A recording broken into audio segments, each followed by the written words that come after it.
People come. I get how many times they come in there. Is that thing real? Yeah.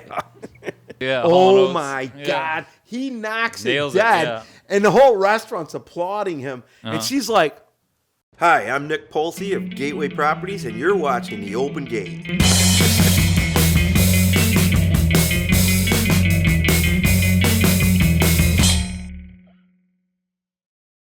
Hey, welcome back to episode 7 here of The Open Gate. And I'm Nick Polce, and we have a special guest here today. I heard him very special. Tony Longtoes Levesque. Thank you. From the Moose radio station in Boonville, New York. And it's always good to put a face with a name and a voice. I don't know about that. I don't know about that. Well, I have the face for radio. In this case, That's what they say. And Tony's been at it a long time. He's going to give us a little history of his life and as much as I can remember. His professional background in radio here. You're using a lot of words that don't really describe me. The professional part and the radio, I'll accept, but yeah. And you have your own band? I have my own band, yep. And you sing? Yep. A little bit of everything. So tell us a little bit how you got into the radio.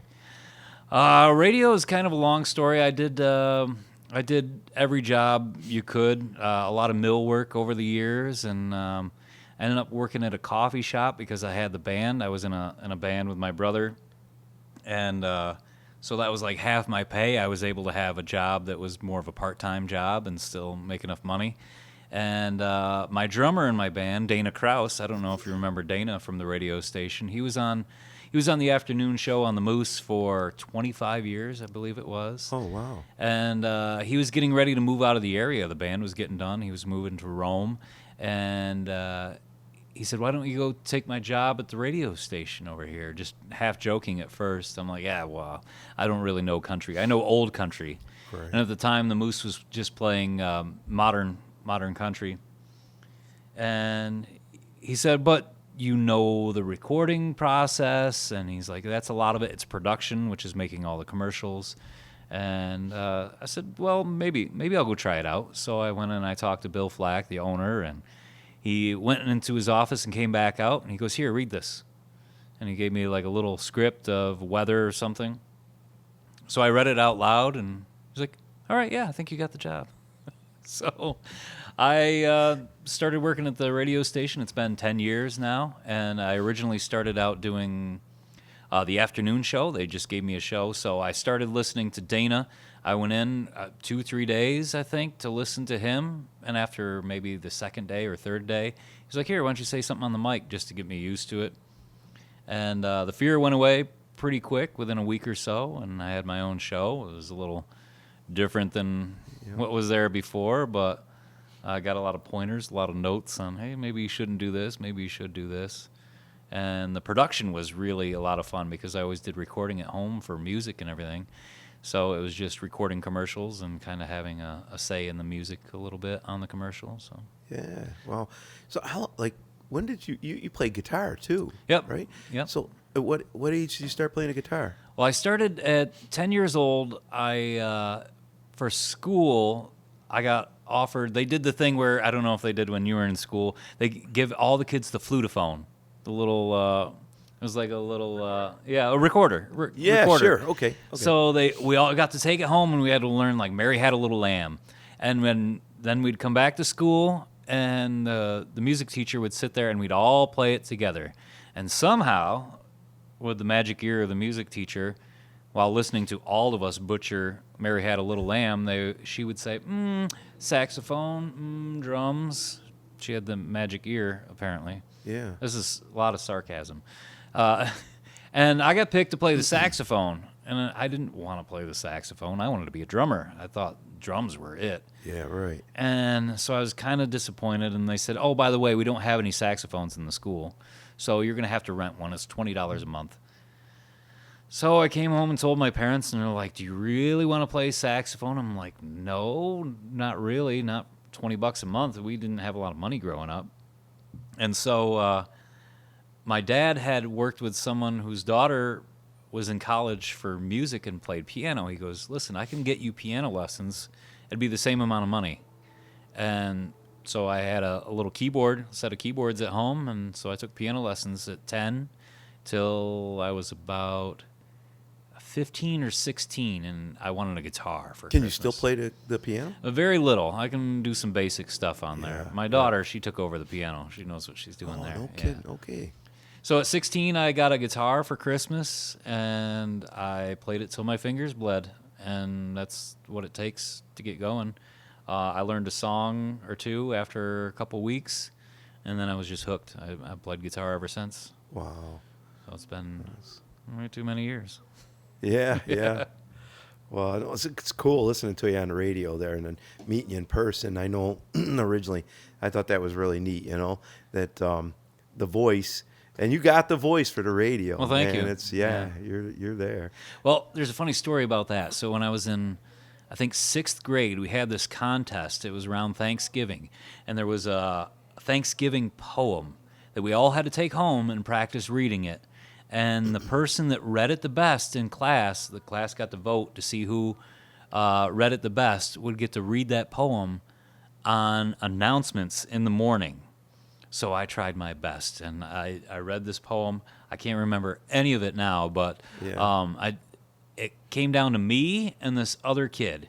And this other kid just reminds me of Steve-O from Jackass. Just wild. So he read it with the most enthusiasm, doing flips on the floor and like going crazy with reading it. And I read it like a radio announcer, Oh, wow. And they picked the other guy, of course. So I got 2nd place, and I remember the teacher come up to me. It was Mrs. Johnson. And after the class picked him, she goes, "I just want to let you know, you have a really great radio voice." And I never thought about that again until 10 years ago when I started working in radio. Oh, my gosh. It was festering inside of me, must be. Yeah, I know. I listen to you in the mornings and stuff. And then when I did take an ad out with you, with the radio station, I was like, oh my gosh, that sounded so good on the radio. I mean, you sounded good advertising my business. You just wanted to hear your name on the radio. Well, I thought, wow. In a positive light. That was really good. It was. Well, thank money well spent. Yep. So I grew up listening to George Capron. And when I finally got to meet him, it was at the Boonville Elks. There was a party that we were playing at. So Dana, my drummer, who was also on air, he's like, "That's George over there." And George, I don't know if you ever met George, but he was a little guy. I don't remember. No. Maybe 5 feet tall. And I said, I just want to pick him up and give him a big hug. Because he used to read the lunch menus when I was in school, and he would say when the school was closed. And I was like, "South Louis, come on." Yep. Wait, so like on Sundays though, I like that what you guys do, bringing back, was it George Young, right? Yeah, Kenny Young's. Kenny Young's, yeah. Yep. It's the Jamboree. Yep. And Kenny's been gone for a while. Oh, yeah. I mean, His wife recorded his show for years and years and years and passed that on to us, and we digitized all of it. And now every Sunday, we run a rebroadcast of Kenny Young's Jamboree. And I tell you what, so we have 52 episodes of it, and they're pretty much the same every year. You hear the same one. But we try to keep them within the season because he talks about, we got a foot of snow yesterday, and you can't run that one in the summer. yeah. So if you do, the fans, the listeners, they'll let you know. They'll let you know. Well, I know as a listener, it instantly took me back to simpler times. And I love that because I can, just remember, oh my gosh, it was so simple living back then. And, and it even sounds simpler. I mean, coming across the radio, the songs and everything is just, it's cool. It was nice to hear Kenny just talk about all of his friends that he went to see for dinner and bands that he went out to see and places he went. Right. It was just a simple thing. And I always used to say, Kenny could take 10 minutes and say absolutely nothing. Nothing at all. But you are just sitting there. Oh, his voice is golden, Yeah, it is. Yeah, I miss is Kenny. Golden. Oh, Kenny. So when you're not working the radio and you're doing a band, you're in a band, or you but you're not just a one-man band. Now you got a band, a group of guys together, Right. or a group of people. I've gone through every iteration of music you could. I was in a band in high school, and I played the keyboards. Yep. And I dressed up in a bunny costume and played the keyboards, and I was more the joke of the band than anything else. And then later on, so my brother's 9 years younger, and he learned to play the piano and the guitar way better than I can. And so he and I started doing acoustic stuff together, and we were looking for a drummer. That's when we found Dana Kraus from the radio station. And we originally were going to be a 50s cover band, 50s and 60s music. Okay. And we ventured out and did much more than that. But we had a band called the Burglars for a long time, and we played all over the place, and just a trio. I played bass, and then we got my friend Gabe Shepard. He joined us. And then we got my brother back, and we were then Good Golly. So went through that, and then I did solo. This entire time I did solo work as well, so just me and an acoustic guitar. Yep. And I got with a band called Due North. We had a fiddle player, and my friend Mike Shaw played guitar, and Aaron Monnet, one of the best singers in the North Country. So you do a little country, a little of everything, right? A little everything, yeah. I like a lot of music, so I've done. Do you like bluegrass? I love bluegrass, yeah. Big fan of the Dead South. Yeah, Yeah. And we went recently up there to listen to you play at the Coach Light in Right. Birmingham. That was cool. Yeah, the high stage at Coach Light, world famous. Yeah, they got the greatest salad bar too.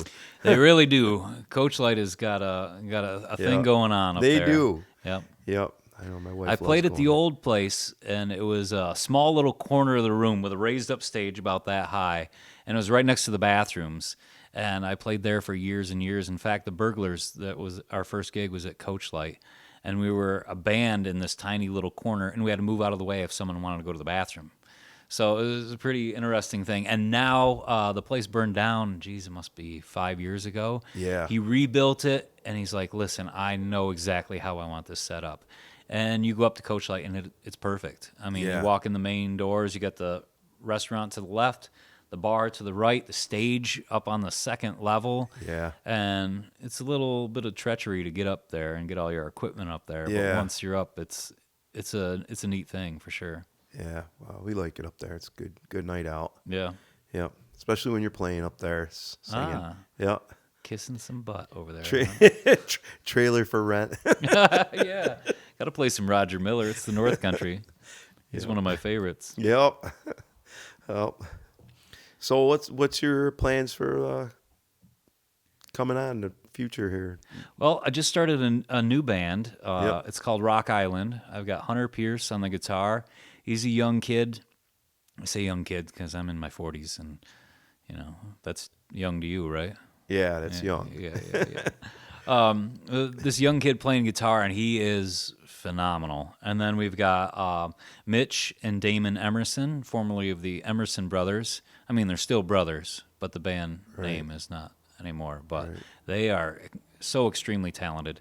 So I did not want to play bass again, but then I jumped in with them just to see how it was, and the talent was it was there. So I stuck around. So now I'm back to playing bass again. Will you be doing any singing too? Yep. I do some songs.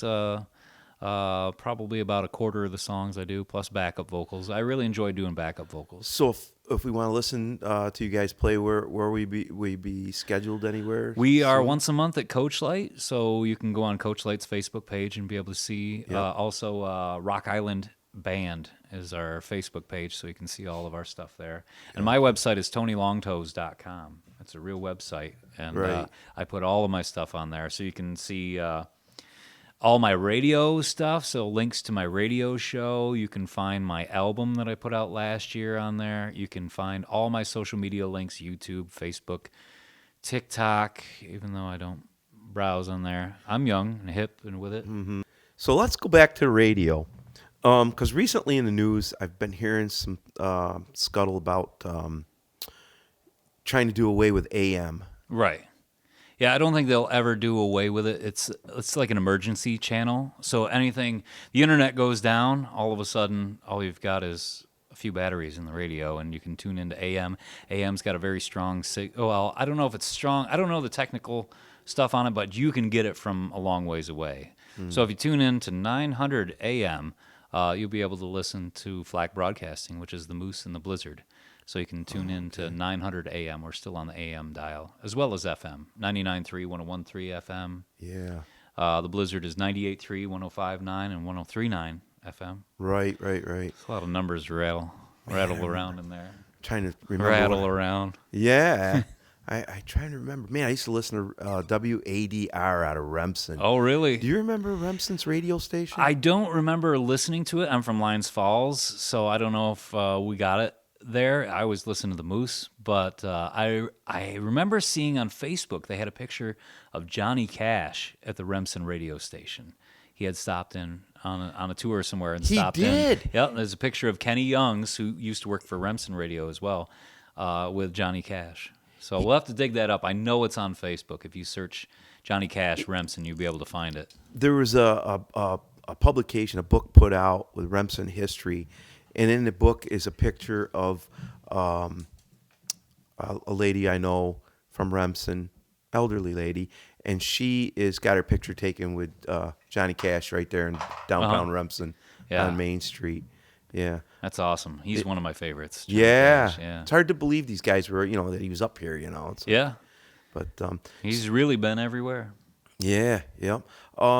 So Tony, have you always been a native of the North Country and were you born up here? Yeah, or? yeah. So I was born in Lowville Hospital. Till I was about 2 or 3 years old, we lived in Branningham, which is where my grandparents are from, right in Branningham. So I don't really remember Branningham at all, but then when I was maybe 3 years old, my parents built a log cabin right between Port Lyden and Lions Falls on Route 12. Big log cabin. They cleared the land, built it all. There was nothing there. I remember when I was a kid, we didn't even have walls upstairs. So we had the 2x4s, but no sheetrock on the walls. So if someone had to go to the bathroom, everyone else had to go downstairs, until the house was built. So it seems like my whole childhood, the house was being built and expanded upon. And so, yeah, I grew up in Lions Falls, Port Lyden area. I used to go to the pool in Port Lyden. We'd ride our bikes and go down for swim lessons. And then we'd go down to Lions Falls Park. I played baseball down at the park and go down to the library. My mom was assistant librarian for a long time in Port Lyden, so we spent a lot of time there. Went to South Louis, started out at Port Lyden Elementary, which I really miss that school. They don't, it's still there. The building's still there, but the school is all up at South Louis now. But really enjoyed elementary school. When I got to high school and we mixed with Glenfield and Seaville all together, I became really shy, and I didn't say a whole lot during high school. So I bundled it all up to spit out on this podcast right here. Yeah, I know and that. On the radio in the morning. But my senior year, I just started not to give a crap about anything, so then I let loose a little bit more and got to be my weird self again. Coming out of high school, did you think for 1 minute you'd be on a radio station? Not at all. I had no idea what I'd want to do out of high school, so I just took whatever job came along, but not radio. I didn't even think about radio. Yeah. Plus, I was a big rock and roll guy, so you'd never catch me listening to country music. Country music? Yeah. I was still a big rock and roll guy, but I just found that my musical taste has just gotten wider and bigger. I never thought I'd listen to bluegrass. That's true. I think it's even true of myself. I find myself, I'll listen to the 60s, 70s, 80s. I mean, yeah. I can't get into rap. I like the Beastie Boys when they come out in the 90s, but anything other than that. I can't get into rap. I can't get into a lot of this new country music. I don't know, maybe I'm just growing up in a different time. People say new country, like the new country is horrible. It's not. New is too big a word. So everything that's coming out is new. I think you mean pop country. Yeah. So the stuff that is popular that, most people like or the generic public likes. But there is a lot of new country out there that I find is fantastic that sounds a lot like the old stuff. Yeah, that's true. And it's just not getting the airplay, or it's not featured on Spotify as much as, you know what I mean? So like if I was a singer, okay, in a local band or Let's something. hear something. Oh, I can sing "Give It Away" by George Strait. Yeah. Not going to do it here. Oh darn! That's what I was hoping for. So like if I was trying to get going on singing or something, I mean, like years ago they used, like the Loretta Lynn, her by her. She used to go around to all the radio stations. Do they still do that? Would they come around to a Boonville radio station and say, "Hey, try my record here"? Something similar to that. So when I started, I used to have artists, they would get a hold of the radio station. We've had a few come in, and I'd do an interview and let them sing on air, mostly recorded, so it wasn't live. And every once in a while, especially when I first started and I had my afternoon show, there was a lot of time to fill. So I would reach out to some of these new artists and do phone interviews with them and put them on and then promote their new songs. So it doesn't happen as much as it used to, but it still does. It still does. There's a station up in Watertown that does 315 a month, and they get local musicians to come in and play. So it does still happen, especially at the local level. Man, I don't know about you, but I've been at like some places where you listen to karaoke, and I'm like, wow, we got some real talent in the area, and we don't. I think the opposite sometimes too. Like, wow, that's a lot of confidence. Yeah, that would be me. Yeah, not exactly the same. Some people have a lot of confidence. Yeah. But man, I know we were someplace one night. My wife used to like to go to karaoke night, and man, this girl came in. I said, wow, the whole bar just stopped. Like, man, she should quit her day job. I'm horrible at karaoke because I like to have the guitar on me. It's a little bit of a distraction, right. a little bit of something in front of me to protect from the outside world. But karaoke is just like, oh, okay. And I can't sing the stuff I really like. It just doesn't suit my voice. So you love the North Country, right? I love the North Country. Yeah, no plans to go anywhere anytime soon. The furthest I left was I lived in Ansville for a little while, which is still the North Country. Yeah, it's a little more central New York, but I don't know where they draw the borders nowadays. No, me neither. No, I don't either. No, I plan to stick around. Yeah, I'm living now in the house I grew up in, so. Yeah. Well, we're going to take a commercial break here, and we'll come back and find out how you got the name Tony Longtoes. We'll find out in just a moment. Looking to list or buy property in the upstate New York region? Look no further than Gateway Properties. We're a small boutique agency with high integrity and over 39 years experience. Give us a call today or visit our website, gatewaypropertiesofupstateny.com. So, Tony, how did you get the name Longtoes? Well, I'm going to have to wait until the very end of this podcast to tell you. I want people to stick around for the rest of it because I'm sure the best is yet to come. All right. So if they really want to know, and it's not going to be right at the end either, so you can't just fast forward and find it. Doesn't have anything to do with your beard, right? Nothing. Okay, that's nothing cool. to do with that. So let's go back to radio, right? So the Moose, Boonville Radio, it's probably only licensed to go out a certain radius, or how does that work? So we've got certain towers, the one in Boonville. So you can get the Moose till you're going down the hill into Utica. That's and then it kind of drops out. But if you get back up into Clinton, it'll come back in for a little ways. High points. Then. Right. And then also you can get us, halfway to Blue Mountain, and then Watertown, where it starts to crest to go down into Watertown, you can still get us there as well. So it's a big listening area, not hugely populated. And then the Blizzard, our sister station, which is the classic rock station, also has a tower in Rome. So you can get us all throughout Rome, almost to Oneida, parts of Utica. So it covers quite the area. So they own more than just one tower. Then it's not. Yep, several towers. I think we either rent or own. I'm not sure on the. Wow. But we cover quite a bit of pretty area. Amazing. Yeah.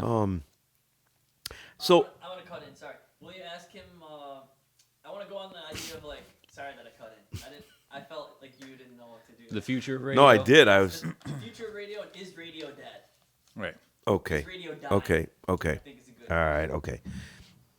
So given the generation, my generation, your generation, what do you think the future of radio? Do you think radio's dying or? I think some of radio will die. I think any smart business model likes to pivot. So I think that's what radio is in the process of doing. We already have podcasts on our radio station, so we're pivoting in that direction. But also, I think the local radio will be around a lot longer than some of these bigger radio stations out of the cities, just because I read birthdays in the morning. We do obituaries. Weather. That's local important to weather. me. I mean, everyone has the app on their phone. Right. But a lot of people are on their way to work. And if you just turn on the radio, it's going to give you that weather, the news, just local. I talked this morning. I had a lady call me that was saying she saw geese flying over. That's a sure sign of spring. I have a guy that calls me every year to tell me when he sees the robins. So people like that. It's a tradition, but also it gives you that hometown feel. Doesn't make it. It's not like you're listening. It's personal. Yeah. It's not like you're listening So to you think the something future's good? I mean, maybe you have to shift gears a little bit like podcasts. Yeah. I don't think it'll exist. I mean, a lot like it does nowadays, but it'll pivot a little bit. It'll just be more available. Like now we have an app, so you can download Our Hometown. It's got the Moose and the Blizzard logos on it, so you can go in your wherever you get apps and download it, and then it'll pair to your car. So you can drive to Florida and listen to the Moose the whole way. Mm-hmm. You don't have to be in the listening area. So in ways like that, I think it'll change and it'll pivot. And I think some of the bigger stations, the national stuff, it won't be around as much anymore. But Sirius Satellite still exists. I mean, you're still getting radio shows. Podcasts are basically radio shows. That blows my mind. I mean, people that come up to me and say, "Hey, when are you doing your next podcast?" And they listen. My kids, my sons, I call them kids, but they listen to podcasts all the time on their way to work, and I'm like, I had no idea this was going on like that. I think they're great because I'm in my car all day doing sales, and I find it's somebody riding in the car with you. You know? So I'll listen to music for a little while. I'll listen to a podcast for a while. Sometimes I'll get sick of the Sirius podcast, and I'll have to listen to something funny. Yeah. So I want to mix it up all day, and that's what people do, and that's radio is another option. Exactly. So advertising and radio, and that's basically how we met. It is how we met. You stopped in here one day, and I'd always kicked around about advertising on radio, and it surprised me that I had quite a few people say, "Hey, we heard your ad on the radio," and I'm like, I hadn't even heard it yet, but I'm like, "Oh, cool! I'm glad it's out there." I'm glad, And then when I did hear, it, I was like, "Wow, it sounded good," Yeah, well, thank you. But yeah, I'd been in radio for about 7 years, and they'd bugged me for years because we needed another salesman, and I didn't want to do sales. I didn't want to be the slimy salesman. But I got sick of just being in the office by myself all day. And it's like, yeah, I'd like to get out and talk to people. And I did it because I believe in the product we're selling. I know that it works because I'm making it. You know what I mean? Well, I'll tell you what. It was this sincere. It was a couple things that sold me on you. It was, one, you stopping in here, your sincerity in the product that you were selling. That's what drove me to want to try it. Mm-hmm. And then meeting, a face with a voice is a definite plus for, because I can tell, hey, I'm going to get a good rap here for my buck. Right. So, well, that's one of my big sales things too, is because I'm the guy that's going to make your commercial. I'm the guy that's going to air it, and I'm going to talk about it afterwards. So you have direct contact with the person that's going to, make or break it. And I don't think sales... I don't think the radio works for people like they think. They think somebody hears the ad and they're like, I need to call up that number right now. And that's not how it works. So in all reality, what it is you pair your name, Gateway, with sales, with cabins in the Adirondacks. So when you start thinking about cabins in the Adirondacks, you've heard the commercial a few times and it clicks in your brain like Gateway. Okay, what was their number? Oh, let me Google it. So sometimes it's not so direct as here, call now. Nobody writes down that number. Right. Nobody calls that number. I think we should get rid of phone numbers unless it's a memorable one, but it's a way of, associating. So when you hear it all the time, if you're on your way to work.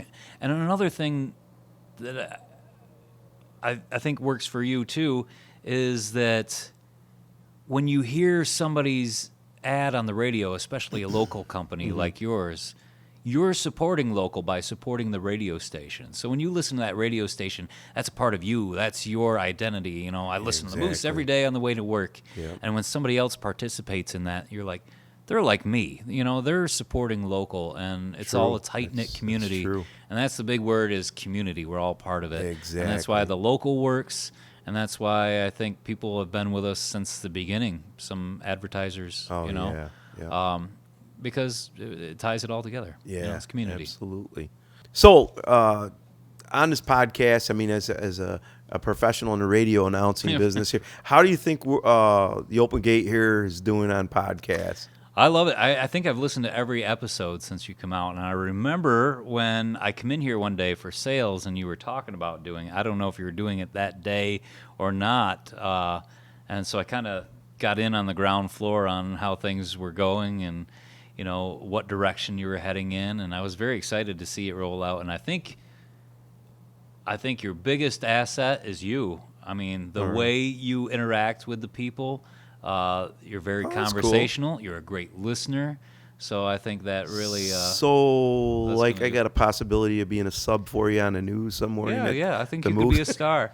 I can announce the weather. Yeah, I'll sit you right next to B-Train, and you can just read the weather and poke fun at him. Right.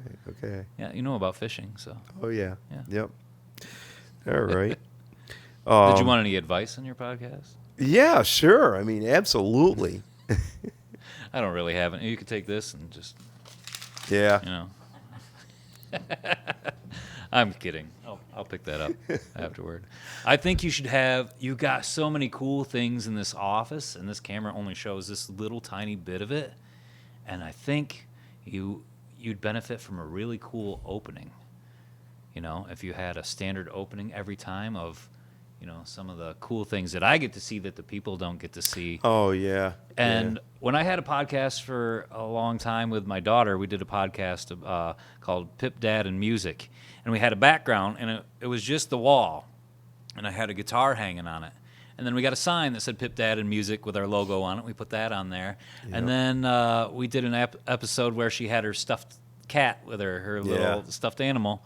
That ended up on the wall. So a lot of the things we talked about, we had CDs of the band that we listened to that we went to see. Those ended up on the wall. Yeah. So little inside jokes and things. Until the last episode we did, the whole wall was just covered in different stuff. But every little novelty item in here. This is a beautiful place, and I really like the... Thank you. Every time I come in here, I notice something new, but it's just beautiful in here. Yeah. So I think you could benefit by adding some of that to the background. I guess I'll have to talk to the cameraman. We'll have to talk to him. I don't know where he is right now, but... Here's a pain in the ass. He's a nice young fella. So you mentioned earlier that your daughter plays the piano and sings. Do you see anything in the horizon where... she'll be singing and playing with you at one of these gigs? She's been doing shows with me. So I did the fair a couple years ago. And oh, really? She sang at the fair, which had hundreds, if not 1,000 people out in front of us. And so I really wanted... She showed talent with music right off the bat. And she's not afraid to get up in front of an audience, then. That's great. No, she was 4 or 5 years old when she was playing like Let It Be on the piano. She really knows music. It's just in her. And I took forever to get the courage to go out in front of people, especially on my own, to play music. The one thing I lacked right off the bat was just confidence. And that's the one thing I want to instill in her, because it's the type of thing that can't be taught. It's experience. You have to have experience. You have to fail. You have to do well. Yeah. You have to do all of it. And so that's why I got her started with me. You know, whenever I do live shows and she's able to come and sing songs with me, she gets up there and sings. And she's built up her confidence. We do open mic, so the Lions Falls Library has open mic every last Tuesday of the month. So she'll come with me, and, you know, we write songs together. So no kidding. Yeah, that's cool. We've got Tony Longtoes and Pipsqueak is our... we do a pirate show. So we've done the Renaissance Fair in Lowville last year. We've done a few shows here and there. So we'll be doing that again this year. We dress up as pirates and do pirate songs. We've written a few pirate songs. So that's what the beard comes in. The beard. This has been here a long time. I have 0 chin. My chin starts, I think, right here. So as soon as I could grow it, I started growing it. I shaved it off. So when my wife and I got together, I told her I'd shave it off for her one time. And I did. I got a gig to dress up as Elvis and sing a few songs at this lady's retirement party. She was obsessed with Elvis. So I dressed up as Elvis, and I shaved it all off. And the wife goes, well, you can grow it back now. Oh, my God. There's nothing here. Kidding. Nothing to look at. So the beard is Yeah. as ugly as it is, it's better than what's underneath. So now we're going to find out about how you got the name Tony Longtoes. Okay. I'll finally tell the people. All right. It's not as great a story as you would imagine. So my last name is Levesque, Levesque. Very French. Nobody can pronounce it. It's been a hassle my whole life with people trying. Yeah, because I told you how to do it. Oh, all right. Yeah. So especially with music, like to get found, I want a Facebook page. I want a website. People cannot figure out how to spell it. And so I was getting no traction online, no gigs because of it. So I said, I need something that is going to work, that people can spell, that people will remember. I love comedy, so something funny to go along with it and a little mystery. And one day, it was wintertime, and my daughter must have been 5 or 6 years old. I come in the house, and I took my boots off, and my socks came almost all the way off. Everyone's had that problem. You know, the socks come almost all the way off. Yeah. And I come flopping in the house with my feet, and my daughter just points at my feet. She goes, "Oh, Tony Longtoes is here." And I laughed really hard, and it just stuck. It hit you, didn't it? Stuck in my head, and I like having that out there because people will ask about it. It's mysterious, but it's funny. Every time I play a gig, somebody says, "Are they really long?" And I have a million excuses. I'm like, well, they are. My toes are long, but my feet are normal size. My feet are 3/4 toe, you know. And a lady one time said, "Oh, that's what Levesque means in French." And I'm like, "We'll go with that. That Run works. with it. Run with it. It's my Native American name. It sounds Native American. Yeah. It works great for the pirate thing. Tony Sure. Longtoes sounds like a pirate name, so." Arr. I love my last name, Levesque, but the world just doesn't get it. So Gotcha. it's on them. Well, we're gonna call it the end, and I want to thank you for joining us today. Thank you. I had a lot of fun. Did I've been you? looking forward to this for a long time. I love watching the podcast. It's a great one. It's one of my favorites. So it's nice seeing local people and people that are local that I don't know. You know, really. So I get to learn about them and learn more about you. And Absolutely. thank you so much for having me. Well, thanks for coming. And I'm Nick Polce with the Open Gate, and this is goodbye until the next time. So long. So long. See you later. Toodaloo. Sayonara.